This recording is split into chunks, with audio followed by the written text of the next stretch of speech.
Morning everyone. A little bit fuzzy head, as I'm sure many of you guys have got. Can't believe we're in a World Cup semi-final. Can't believe we're all getting to experience this journey. It's fantastic. But I'll start by going into what I felt about the game yesterday, and probably if I look at boxing for an analogy, I'd say that it was pretty much like we dominated for 12 rounds and maybe allowed them to have a couple of rounds when we had a breather.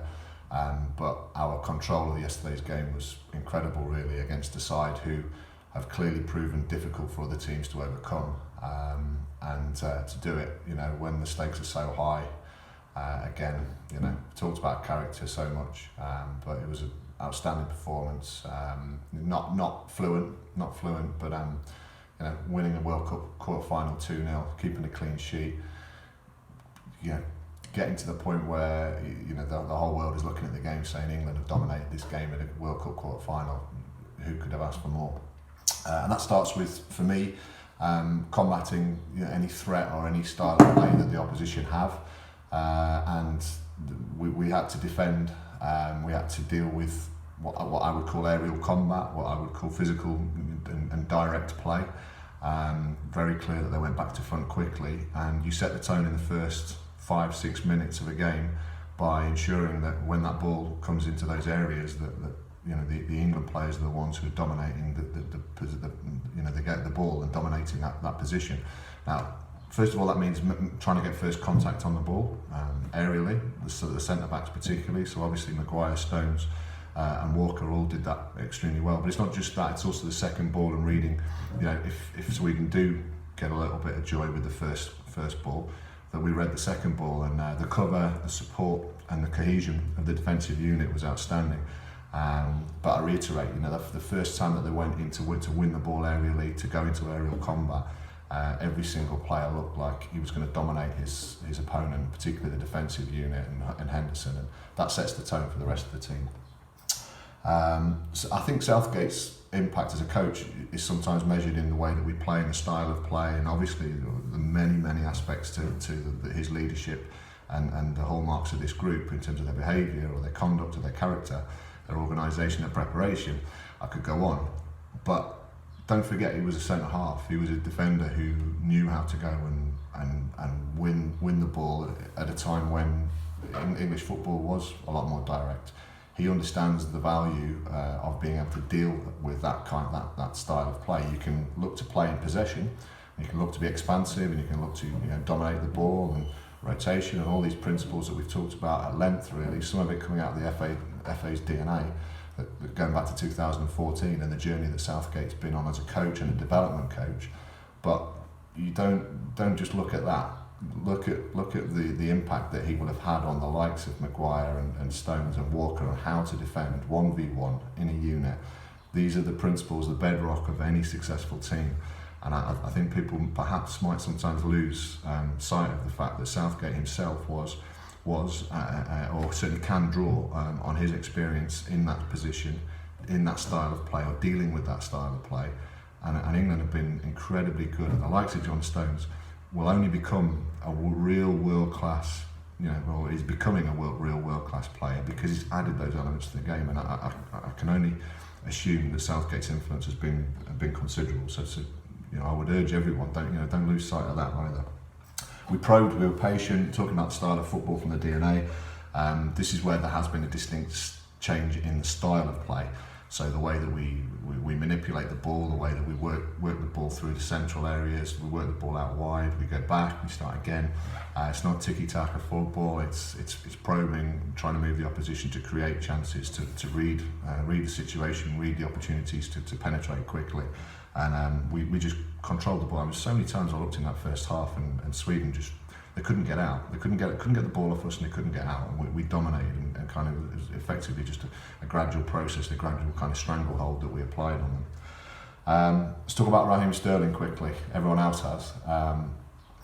The guy is clearly still lacking in composure and technical qualities when it comes to execution and timing recognition, I guess, when he's looking to pull the trigger or when he's looking to execute that final kind of action when we built the play into a goal scoring opportunity.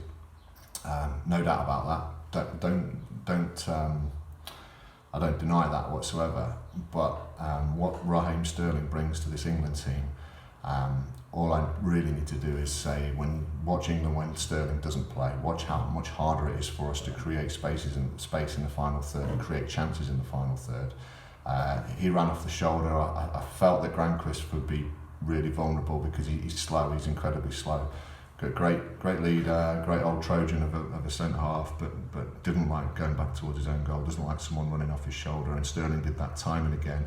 And every time that Granqvist went in there with him, even if it was the next phase of play, there was more space. There was more space for England to go and play. And of course, we didn't create, hundreds of chances yesterday, or tens of chances from open play, and there's still a lot more we can do. But what Sterling does there is he creates space for others to go play. His work rate was outstanding. He's really strong in possession as well. Obviously, speed allows him to get out of tight situations.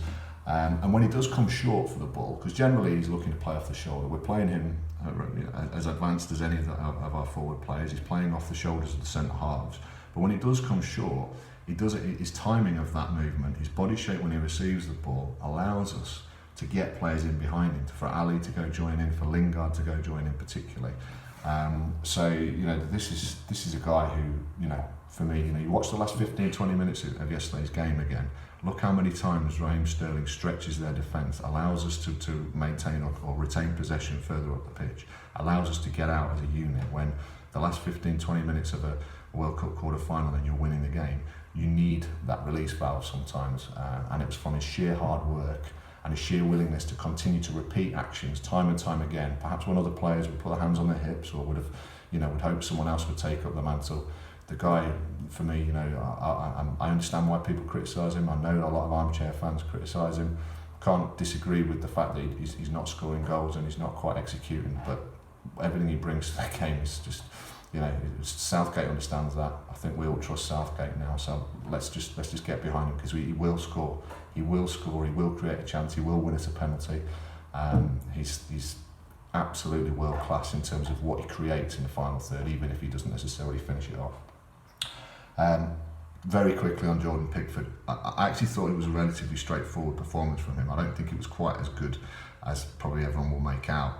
If you look at the saves again, there were 7 out of 10 saves for me, executed well, but great goalkeepers and confident goalkeepers make those saves and make them look easy because they concentrate, they're aware, they read the situation, and their footwork is sufficiently good enough for them to be well placed to make a save look more comfortable than it is. So I'm not doing him, hopefully not doing him a disservice when I say I just think he went about his business like he would expect to yesterday, and that's the hallmark of a goalkeeper who we certainly all believe in, and we're all very, very pleased with his progress and his presence on that pitch. His distribution again, tried to throw the ball out, and obviously a couple of times in the first half it went out, but his distribution is better than any goalkeeper at this World Cup by a country mile. He is incredible in both with his feet and from his hands.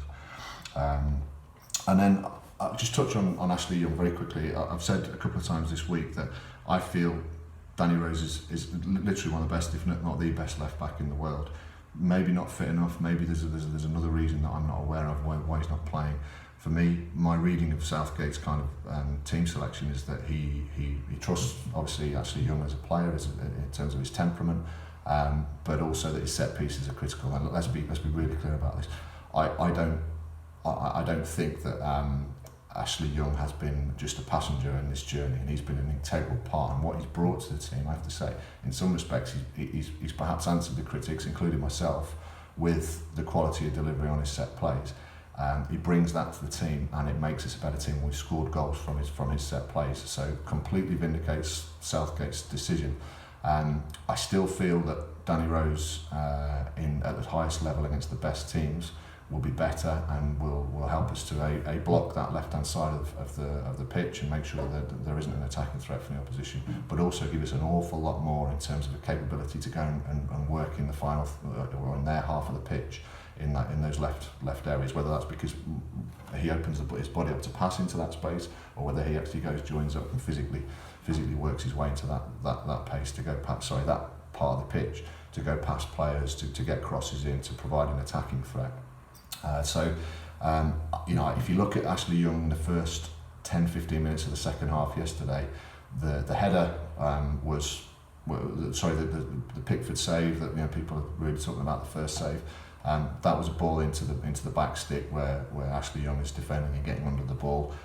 He was in a good position actually. He wasn't in a bad position. Maybe his body shape wasn't quite right, but he was there to challenge for the ball. But if you're the opponents, if I'm Croatia, I'm going to be saying if Ashley Young plays, can we deliver balls deep onto Mandzukic to go and attack the ball against the weakest defender or the weakest in that area of the pitch, and he's certainly It's certainly a weakness or perceived weakness in that respect, and England and Gareth Southgate will, I hope and I'm sure, be considering their options and how to counteract that. One of the ways to do it is obviously to block crosses. Another way is potentially to drop Harry Maguire into that area to make sure that he doesn't get exposed. Maybe Jordan Pickford has a role in that process, but it's something that I would be identifying if I was the opposition manager. And maybe Danny Reyes would be no better there, but for me he's a better physical defender, better understands his positioning in the box, his awareness of reading the situation, and perhaps can block runs, can lean on people a little bit more than Ashley Young does. So that's kind of the way I read the game. In terms of the moving forward, Croatia, they've got two world-class midfielders and nothing else to worry about for me. I don't fear them. I've said all along I don't fear any other side in this tournament the way England are playing at the moment. Physical condition is going to be key. They're quite an old side. I don't know if it's average age 31, 32, but they've got a lot of players in their 30s in their squad and playing in the starting 11. But physical condition and organisation and concentration are going to become more and more critical as the tournament goes on. So it becomes more attritional, the football. People will say we will need to be more expansive, we need to create more chances, we need to play flowing football, perhaps like Belgium on the counter-attack. As World Cups progress, generally the game becomes more attritional. First of all, there's more at stake, so people are naturally just slightly more conservative, but physical condition comes into it.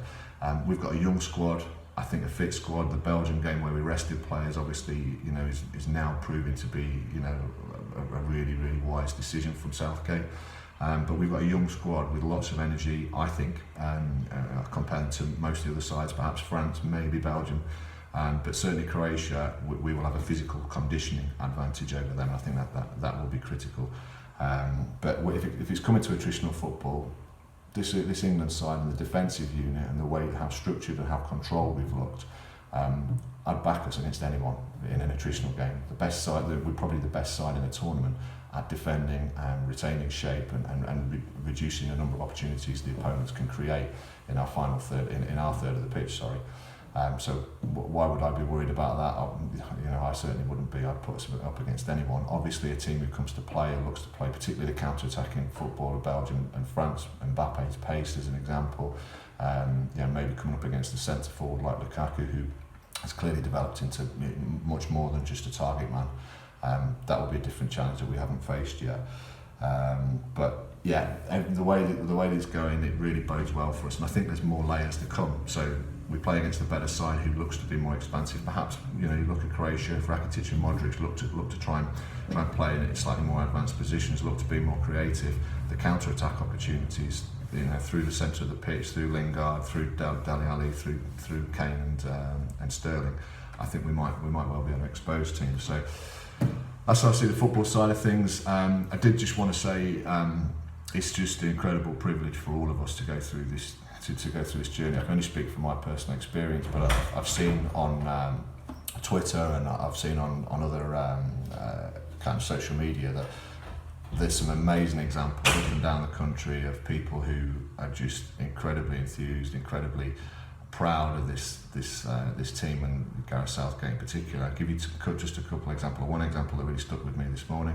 I know an old centre-half, a real old warhorse of a centre-half, who's a great football man, but he's become disillusioned with the game to some degree. He was a good ex-pro, or he's a good ex-pro, and he'd become disillusioned with the game, and he's made comments this morning that have just kind of filled my heart with just unbelievable kind of, makes me feel so happy for him and for everyone else and for what the England team have done. And he just is incredibly proud of these boys. He didn't think he'd feel this way about football again, given the way that perhaps the modern game is developed.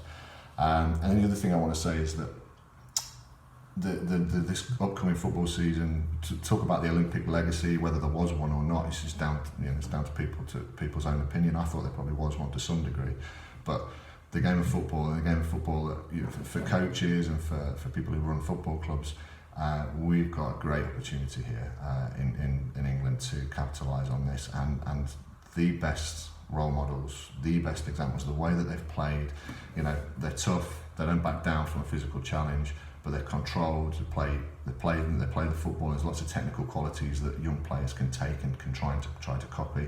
The character, the togetherness, the way they conduct themselves. I could go on and on and on about this, but I'm incredibly proud to be an England fan, to be in a position where I can paint my face as I did with my little lad yesterday, and we watched the game, and George is sat there with his St George's cross on his face, and it's the first time I've ever seen him associate with, or feel this kind of pride in England. And if all these young players turn up with England kits, with Kane, with Maguire, with Stones, with Trippier, with all these Pickford on their backs in the upcoming pre-season, then it's going to be a wonderful opportunity for grassroots coaches who've probably been crying out for that opportunity, for crying out to see people associate with the game. And it's amazing to see people from outside the game who've become, again, they're perhaps critical of the way that the behaviour of players at the top level, or the money in the game, or the way the game has progressed. The kind of diving, the Neymar, rolling over type thing. Forget about all that. So, it's just an incredible journey that we've all been able to share, and we all feel like we're part of it. I certainly do, and I'm out here in Spain, just generally. I'm floating at the moment. That's how happy I feel about the whole experience, and I can only speak from my experience. But looking at it and sort of talking to some of my pals on Twitter and some many coaches on there, it's this is an amazing opportunity. I guess one thing I'd say to all of you is, don't feel bad about telling people how good you feel about it. Don't feel bad about retweeting positive messages. The Gareth Southgate Woods and all the amazing memes and gifs that are coming out there with It's Coming Home and whatever. You just get it out there. I think we should just all don't feel bad or embarrassed about saying how good this makes you feel. I can tell you now. I think it's just this is possibly a once in a lifetime for some people. Certainly, perhaps only close to Italia 90 in my lifetime is something that I can genuinely feel like I've been swept away with, and that's what football can do. We love it. It's an amazing experience for all of us, and I really hope that you're all feeling just as positive and enjoying it and getting so much out of it as I am. So on to Wednesday. It's going to be a really agonising wait. I can't wait till Wednesday. I'm sure you can't either. So enjoy the rest of your weekend, everyone.